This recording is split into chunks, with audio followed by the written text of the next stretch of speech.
I talk a lot on this channel about decluttering your home, and one of the great things of minimalism is that we can also apply it to our life as a whole.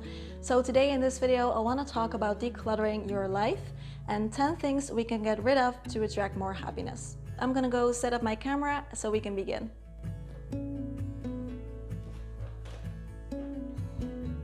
In this video, I will share the first 5 of the 10 things to get rid of, and I think these tips can really be very helpful to lead a happier life. And so I wanted to have enough time to really get into some of these things and explain them well, but I didn't want to make the video too long. So that's why I decided to cut it up into 2 parts. Part 2 will be up next week, so stay tuned for that. I will post the links to it in the description when it is up.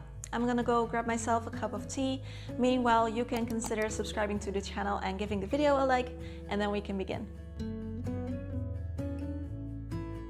Alright, so just like we can declutter our home by getting rid of some of the physical items that are in there, we can use that exact same approach to declutter your life. And that means letting go of things that don't serve you or don't serve you anymore, things that don't add to your happiness. And that brings me to the first on my list, which is decluttering some of your commitments. So decluttering your commitments can also be called quitting, and quitting has a bad ring to it, but I really feel like quitting can be a really good thing to do every now and then, because we commit ourselves to certain lifestyles and activities and responsibilities, and sometimes things just change, and this specific commitment is no longer helping us or anyone else to grow and develop and be in an environment where we can be happy. Let me share a personal example. I used to do Tai Chi, and I did it for 11 years, and I did it with my father, so we went to the dojo together every Monday to practice Tai Chi, and it was a great experience in many ways. We had a lot of fun together, we made lots of new memories, and even the Tai Chi itself was very beneficial for me, so it was a great experience altogether. At some point, however, I also started doing yoga, and I noticed more and more how yoga could help me in many ways that Tai Chi couldn't at the time. But I felt bad and guilty about quitting, especially because I was having so much fun there with my father, so I kept it up. Eventually though, I made the very difficult decision to quit Tai Chi. And I was dreading letting my father know because I felt so bad and guilty about it, but he was completely understanding. He is still doing it to this day, and he cherishes our time together, but he also acknowledged that I should do whatever feels best for me.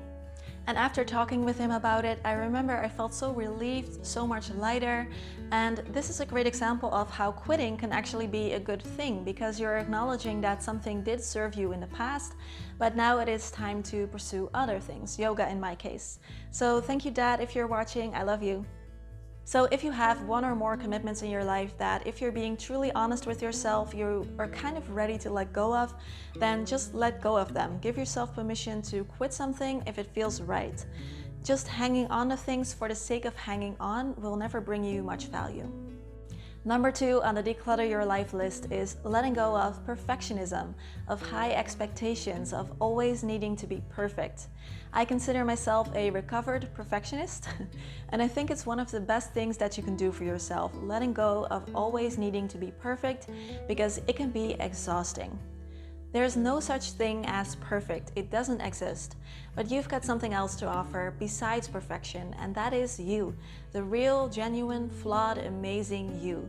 And the world needs your light, so don't be afraid to share it. So you might be wondering, well, that's great, Vera, but how do I actually get rid of my perfectionism? Well, the one thing that I can tell you in this video is something that I do practice myself to this day, and that is to do everything 80%. So if you're working on something and you feel like it's 80% done or 80% perfect, stop. It's good enough, move on to the next thing and do that 80% as well. Eventually, if you do this more and more, it will become a natural habit. I'm curious, do you consider yourself a perfectionist? Let me know in the comments. I think there's a lot more to say about this topic, so I might actually do a more in-depth video about this in the future.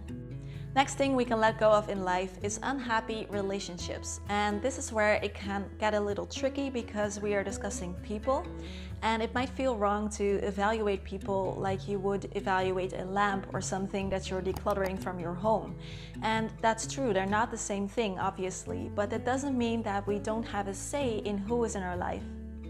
Sometimes we will have a friendship with someone for our entire life, and that is an incredible thing to cherish. But most relationships and friendships are impermanent. It is a natural thing for friendships to run their course. They change, people change, life circumstances change, and some relationships come and go. If you have to force a friendship, if you feel like you're always giving more than you're getting, if you feel like this person is always making you feel bad about yourself, then it might be time to let that relationship go. Honor that it did serve you at one point, just wish that person the best and let it go. Now, I've been sharing some pretty heavy stuff with you so far, so let's make it a bit lighter. The next thing we can declutter from our life is something that's very practical, and that is your Netflix watch list. And this can be other things too. Basically what I mean is everything that you've added to a list to do sometime in the future. Movies you want to see, books you want to read, etc.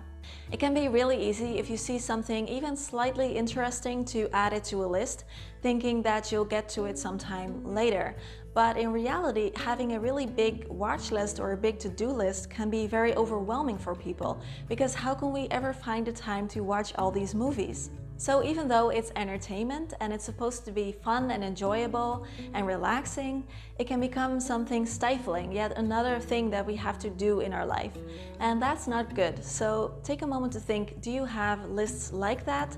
And if so, go through that list and take off everything that you don't get excited about. Last thing we'll talk about today is decluttering your goals, because we live in a very result-oriented society that's always telling us that we need to work on our goals, that we need to improve ourselves, and that can be a lot to take with you every day. We need to have career goals and health goals and life goals and financial goals and even hair goals. And while it can be great to work towards something that you feel passionate about, there's one thing that you can never get from goals, and that is enjoying life in the present moment, just as things are right now. And it is possible to work on things without setting a stifling goal. For example, I make sure that I exercise at least 4 times a week. I make sure that I eat healthy at least 80% of the time. So by doing that consistently, I'm keeping up with my health. But that doesn't mean that I have to set a very unrealistic health goal and track my weight in a notepad every week.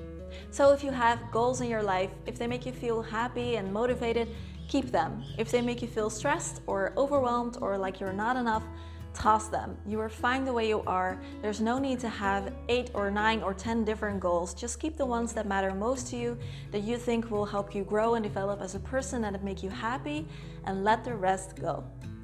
Alright, that's it for today. Thanks so much for watching. I can't wait to hear your thoughts in the comments. You always have such interesting things to share, so please do so again today. Also, help me out by giving this video a big fat thumbs up, and of course consider subscribing to the channel. Next week will be part 2 with the next 5 things we can declutter from our life. I hope I'll see you again there. Bye bye.